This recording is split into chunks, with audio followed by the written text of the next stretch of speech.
Assalamualaikum warahmatullahi wabarakatuh. Selamat sore. Saya Sabto Nugradi dalam Cerita Pak Sabto. Jadi sore ini saya sedikit bercerita terkait dengan salah satu tantangan di pertanian kita adalah tentang bagaimana kebergantungan petani terhadap pupuk sintetik ya, seperti contohnya urea, kemudian TSP dan seterusnya.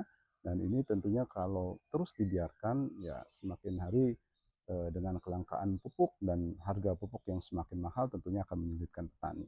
Nah, sebenarnya ada nggak solusi yang bisa kita lakukan yang bisa kemudian minimal mengurangi kebergantungan kita terhadap pupuk sintetik? Sebenarnya ada, dan ini sumbernya berlimpah di sekitar kita.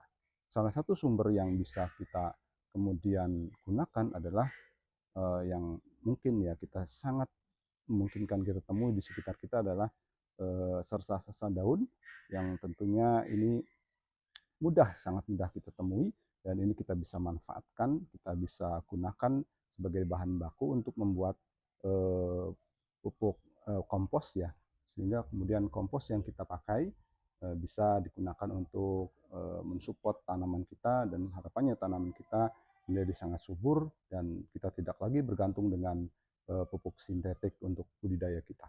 Nah, salah satu contoh misalkan ini ada di sekitar rumah saya adalah adanya daun-daun ya, serasa daun kita lihat ini misalkan nih.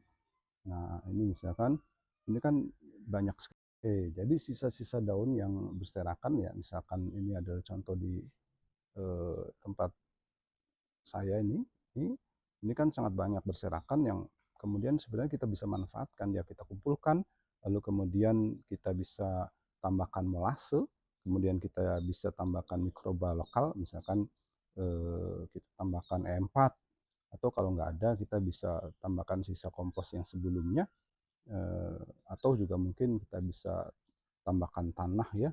Nah, ini juga kemudian menarik ketika kita kemudian campurkan secara merata, mungkin ditambah juga sebagai sumber karbonnya misalkan dedak dan seterusnya, lalu kita diamkan selama kurang lebih 1 bulan. Nah, nanti kita akan dapatkan kompos yang bisa kita gunakan untuk budidaya tanaman kita. Nah, ini contohnya kalau di tempat saya ini biasanya daun-daun kita kumpulkan, kemudian kita masukkan ke dalam tempat seperti ini, ya. Ini tempat ini menarik ini karena dia sangat praktis kita gunakan untuk membuat kompos. Jadi nanti dia ada sletingnya, lalu kemudian bisa kita masukkan sampah-sampahnya, ditambah bahan-bahan yang lain seperti molase dan mikroba gitu misalkan ya.